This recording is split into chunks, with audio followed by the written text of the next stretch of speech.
The true weight of ego is measured not in the trophies it claims, but in the vital connections it severs. For Ethan, the victory trophy felt like an anchor. He had won the regional final on stage, but his public silence cost him the foundation of his career, Maya. Her resignation was a quiet indictment of his failure to offer respect, a wound directly targeting his identity as a teammate. He faced the next competition, the national quarterfinals, alone. Without Maya's research, his own skills felt fragile. He spent the entire day reviewing her notes, seeing his own face reflected in the brilliance of her data, a brilliance he had publicly dimmed. He heard his own internal condemnation. You failed the test of character you passed on paper. Your shame is proportional to your ambition. He realized his lack of humility was not just a character flaw, it was a devastating strategic weakness.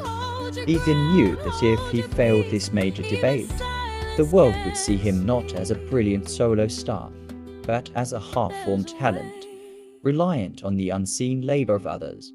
That, he realized, was the terrifying cost of choosing pride over partnership.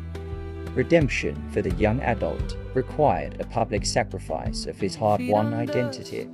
Redemption can never be a whispered apology. It demands a public correction that is equal in magnitude to the public slight. Ethan knew he had to validate Maya's identity, not just soothe his own conscience.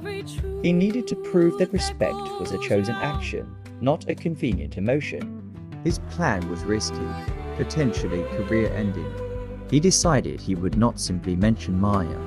He would make her invisible contribution the entire focus of his opening statement for the high-stakes national quarterfinals.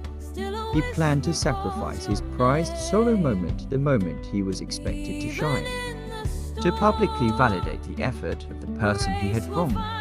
He heard his conscience demanding, "You stole the spotlight. Now you must yield it entirely." He deliberately underprepared his own rebuttal content, knowing he would rely solely on a powerful, evidence-based opening that was not his own. This strategic vulnerability was the only true measure of his newfound humility. He was consciously choosing to be seen as less than what the audience expected, simply to make Maya whole. The moral compass required him to risk his image as the star in order to acknowledge the true foundation of their success,